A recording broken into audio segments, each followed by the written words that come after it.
Yeah. See the sand here? If we were here 45 minutes earlier, we could actually walk more than a kilometre up staying on the sand.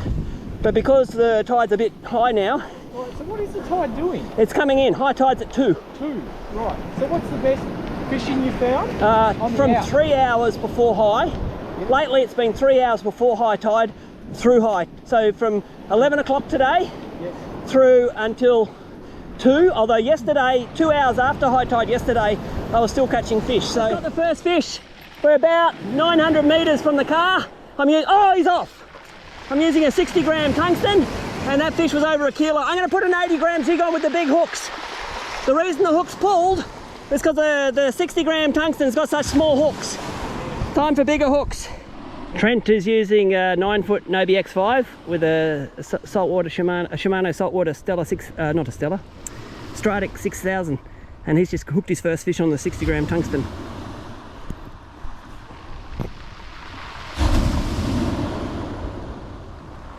Yep, well done. Did a long cast of about 100 metres with the 80 gram jig, and when it hit the water, just out that way, just to the left of where the ship is on the horizon, and a bunch of bait fish jumped out when the lure hit the water. So I'm hoping that there'll be some big salmon there somewhere.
Just hooked one. I hooked it about 50 metres out. It feels like a decent fish. This is on an 80 gram slasher. Oh.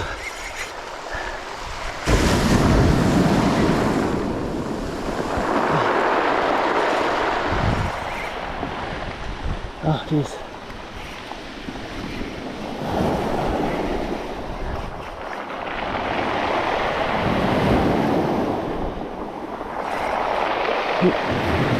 Try to keep my arm out of the way of the camera.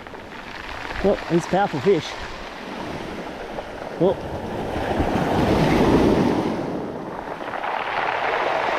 Here we go. Try this wave. Come on. Oh, wow, what a fish. Oh, it's a 4-pounder. Beautiful 4-pound salmon. Magnificent. I just hooked another one at long range, about 70 or 80 metres out.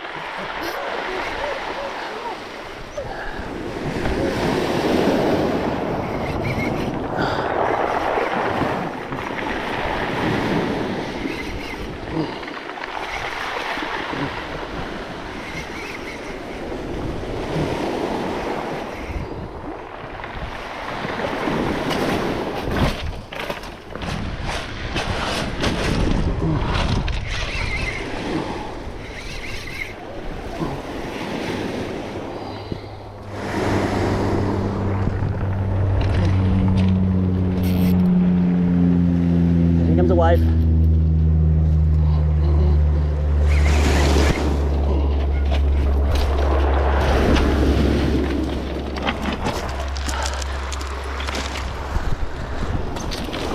That's another 4, that might even be 5 pounds. I reckon this one's over 2 kilos. Magnificent salmon. What a fish.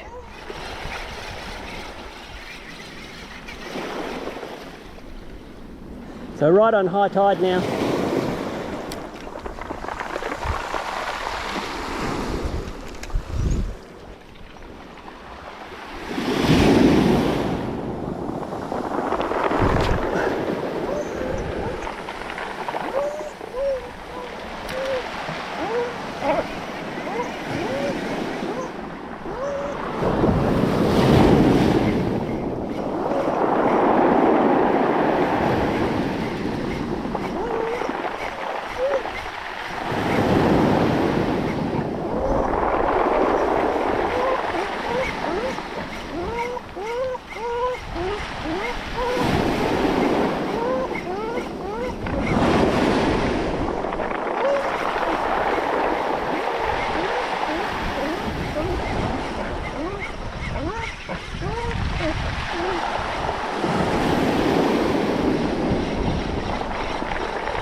Once the lure's in the dirty water being churned up by the surf, I'm just winding it in. It's very unlikely to get fish in that dirty water. They tend to stay out beyond where the silt is stirred up, and I don't want to waste time jigging in water that's unproductive. That's a good cast. That's probably 100 metres.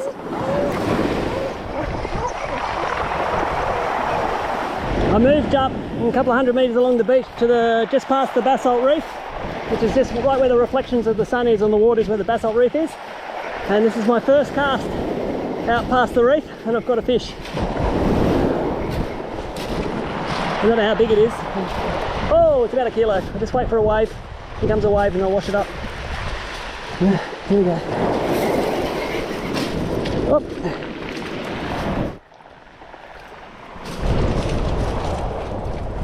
I'm fishing just east of the reef, which is one of my favourite locations. Oh. I hooked up before I'd even started winding. I hooked up. Oh.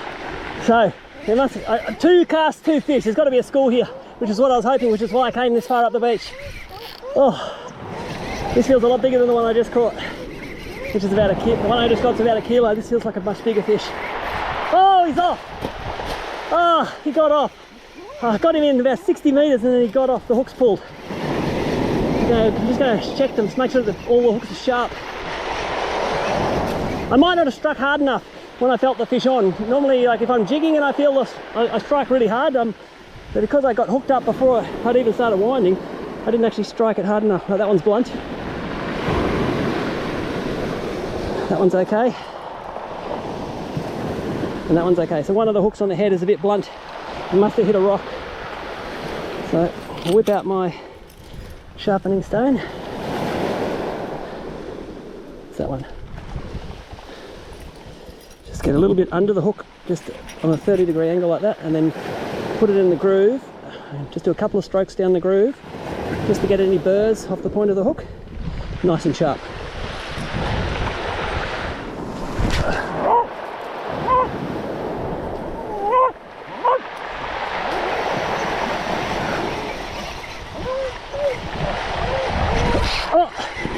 Oh, my drag's not tight enough. Hooked up again immediately. As soon as I hit the water, I hooked up. This time, I've struck hard enough and make sure it's properly hooked. My drag was a bit low at first, so I just tightened my drag, then struck again, just to make sure it's not going to throw the hooks.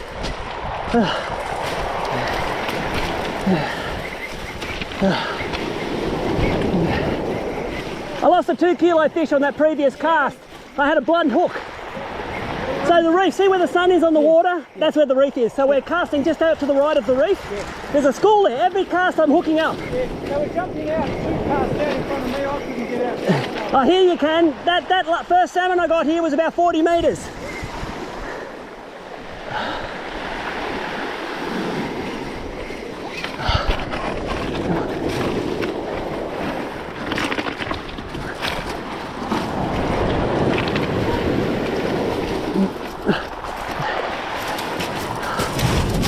There's another nice salmon, probably over 3 pounds, probably about 1.3, yeah, 1.3, 1.4 kilos.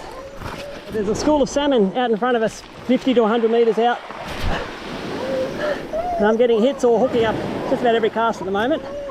That was about an 80 metre cast. I'm just over the right hand edge of the reef at the moment, so I'm not going to let it sink there. Oh!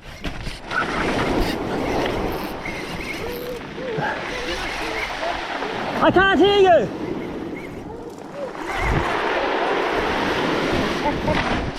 You must be out way further. Nah, that was only 60 metres. Yeah. I wound it in 20 metres before I hooked up. Yeah.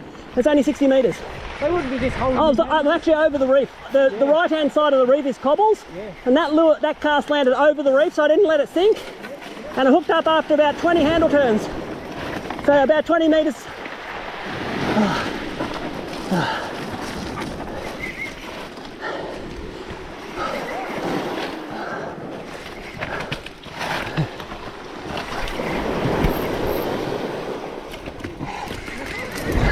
Another kilo salmon. Just gotta be careful. I don't want him smashing my lure on the rocks because he'll dent the paint. So I'm trying to get him onto the weeds. Oh, there we go. Oh, that's probably another 3 pound salmon. Beautiful fish. Just swapped rods with my friend Trent. He's got my 10-foot Nobi. Oh, the eye on the top might have spun around. It looks like the eye on the top of the rod's loose and it's spun around. Just make sure that it doesn't twist the line around the top of the rod. I need to replace that eye.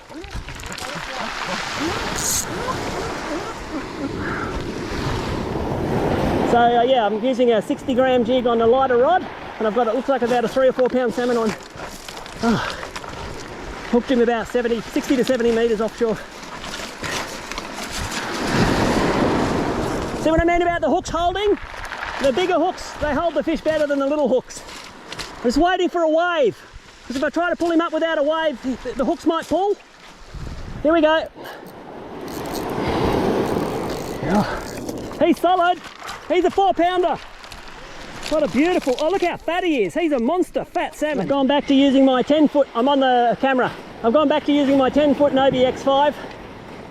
And first cast I just did about 100 metres out, and after 12 turns of the handle, so just maybe 85, 90 metres out, and I hooked another big salmon. Looks like he's about 4 pounds. I'm going to get a cramp in my left shoulder. I might have to give them to you to pull them in, Trent. You might have to pull them in. My shoulder's cramping. I'm not joking, my left shoulder is cramping. I can't move my left arm. Just wait for a wave to wash him up, okay? So bring him up into the suds, wait for the wave, and then wash him up, and the wave will give you momentum. Here, just wait for that next wave. Yeah, go, go, go. Pull him, go. Pull him up. Yeah, you're a little bit late. Yeah. Up, up, up. That's it. Yep. So it's now 3:30, so we're not an hour and a half after high tide. The fish that were up at the reef, where I caught a few, had moved. We're heading back towards the car. We stopped here.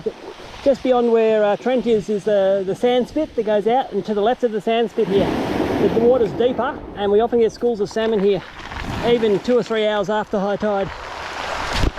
And particularly at sunset, although we're not staying till sunset today. So I'm using the 80 gram slasher jig again, still, and I'm casting it around 80 to 90 metres, because I'm not quite as far now because I'm getting tired, and hoping that some big salmon will show up and we'll catch some more fish before we go home.